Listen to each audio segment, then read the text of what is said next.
আমার প্রিয়জনেরা, প্রভু যিশুর নামে আপনাদের সকলকে জানাই আমি অভিনন্দন।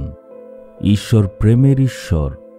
আমাদের ব্যাপারে উনি চিন্তা করেন, আমাদের সাথে কথা বলেন, আমাদের সান্ত্বনা দেন, আমাদেরকে শক্তিও দেন। আজকে হয়তো আপনি অনেক নিরাশার মধ্যে আছেন, আর তাই প্রভু তার বাক্য দ্বারা আপনার সাথে কথা বলছেন। আপনি হয়তো ভাবছেন প্রভু কি বলবেন। আমরা দেখব আদি পুস্তক 12 অধ্যায়ের 2 পদে, আমি তোমাকে আশীর্বাদ করব, আমি তোমার নাম মহান করে তুলব, আর তুমি এক আশীর্বাদ হবে।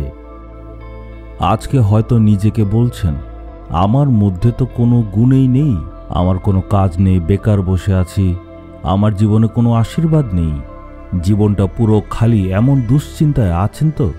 আজকে ঈশ্বর বলছেন, আপনি ভাবছেন ঈশ্বর কি বলতে চান? তুমি যদি পড়াশোনা করছো, আশীর্বাদ আছে। তুমি যদি কাজ করছো, আশীর্বাদ আছে। যদি তুমি ব্যবসা করছো, সেখানে আশীর্বাদ আছে।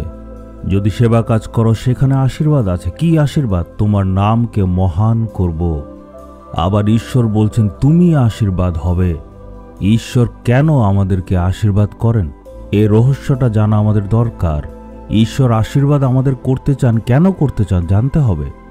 ঈশ্বর জিজ্ঞেস করবেন, আমি তোমাকে কেন আশীর্বাদ করব?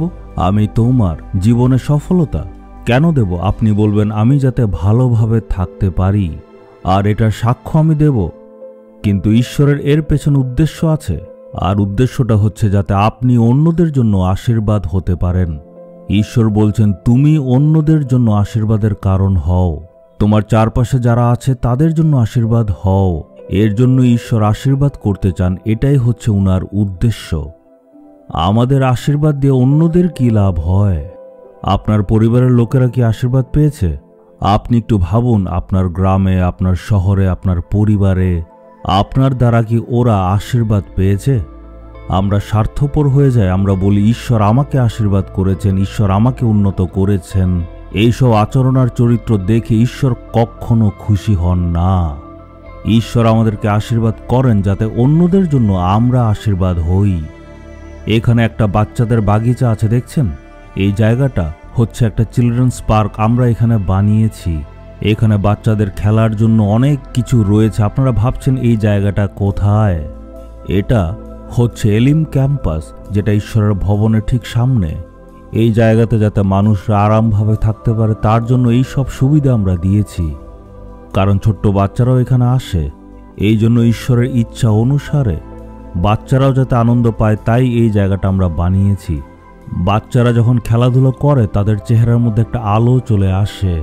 এই জায়গাতে অনেক লোকেরা আসে, হিন্দুরাও আসে, মুসলিমরাও আসে, সব ধর্মের মানুষেরাই আসে। বিকেলবেলা ওরা আসে আর সবাই একসাথে মিলে এখানে আনন্দ করে। আর বড়রাও এখানে আরাম করে থাকার জন্য সুবিধা আমরা করে দিয়েছি। বিকেলবেলায় আমি এখানে আসি আর দেখি বাচ্চারা কত আনন্দ করছে। এই জায়গাটার জন্য আমি ঈশ্বরকে ধন্যবাদ দিই, কারণ এটা অনেক বাচ্চাদের মনে আনন্দ দেয়। প্রত্যেকটা বিষয়ে ধ্যান দিন। আপনি যদি চাকরি করছেন, অন্যদের জন্য কি লাভ হচ্ছে? আপনি হয়তো একটা মণ্ডলী চালাচ্ছেন, সেটা দ্বারা পুরো সমাজের উপরে কি প্রভাব হচ্ছে? আপনার প্রার্থনা করে সেটা চাইতে হবে, আমি কিভাবে আশীর্বাদ হব। ঈশ্বর আমাদেরকে বলেছেন, তুমি হচ্ছ সংসারের জ্যোতি। তার মানে কিভাবে আশীর্বাদ হবেন সেটা ঈশ্বর থেকে প্রার্থনা করে জেনে নিন। ঈশ্বর বলছেন, তোমরা হচ্ছ জগতের লবণ। মানে সমাজের সুরক্ষার জন্য আমাদের সর্বদা কাজ করতে হবে। আপনি যদি আশীর্বাদ হবেন বলে সমর্পণ করেন, তখন ঈশ্বর আশীর্বাদ করবেন। সেবা কাজ উন্নত হয় এই জন্যই, শুধুমাত্র অন্যদের জন্য প্রার্থনা করা আর প্রচার করার জন্য নয়, কিন্তু যাতে চারপাশের গরিবদের সেবা করা যায়, আর যাতে সমাজের জন্য আশীর্বাদের কারণ হওয়া যায়। উদাহরণস্বরূপ, আপনি একটা কাজ হয়তো খুঁজছেন, কিন্তু পড়াশোনা শেষ করে 2 বছর ধরে আপনি কি করছেন? কিছুই করছেন না। আমি তো এখন চাকরির অপেক্ষা করছি আর এমনি ঘোরাঘুরি করি, কিন্তু এমনভাবে জীবনযাপন করলে চলবে না। আপনার গলিতে যদি এমন কেউ আছে যার টাকা নেই টিউশন পড়াশোনা করার জন্য, তাদের মধ্যে থেকে কিছু বাচ্চাদেরকে নিন আর ফ্রিতে টিউশনই করান। এমন করলে বাচ্চারাও খুব আনন্দ পাবে আর তাদের মাতা পিতারাও আনন্দ পাবে। আপনাকে ঈশ্বর এত পড়াশোনা করার আশীর্বাদ কেন দিয়েছেন? যাতে আপনি সমাজের জন্য আশীর্বাদ হতে পারেন। আপনি ভালো কাজ করুন, আপনি চাকরি পাবেন। আপনি যদি ভালো করেন তাহলে আপনারও ভালো হবে। তুমি অন্যদের দাও, তোমাকেও দেওয়া হবে। প্রেমকে ছড়িয়ে দিন। যার সাহায্য দরকার তাদের সাহায্য করুন, আপনিও পাবেন। অনেক গুণ বাড়িয়ে ঈশ্বর আশীর্বাদ করবেন। এটাই হচ্ছে ঈশ্বরের বাক্য।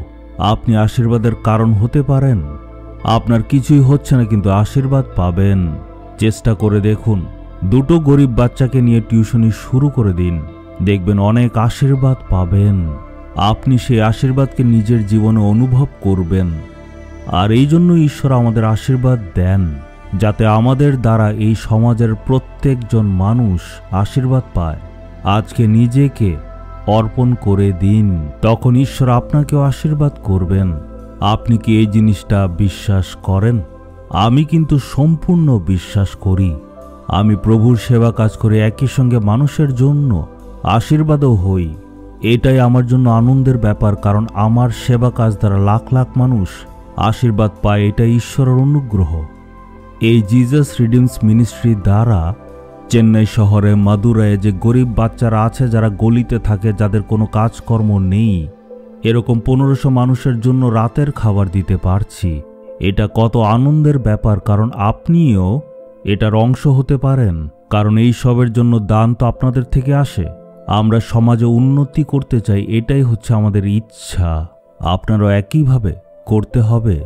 আপনার চারপাশে যারা আছে তাদের জন্য যাতে আশীর্বাদের কারণ হতে পারেন, এটার জন্য প্রার্থনা করুন। ঈশ্বর করবেন, হে প্রভু, আপনি চান যাতে আমি অন্যর জন্য আশীর্বাদ হতে পারি, আর এটার জন্য আপনিই প্রভু রাস্তা খুলে দিন। আমি অর্পণ করি যে আমার আশেপাশের মানুষের জন্য আমি আশীর্বাদের কারণ হব।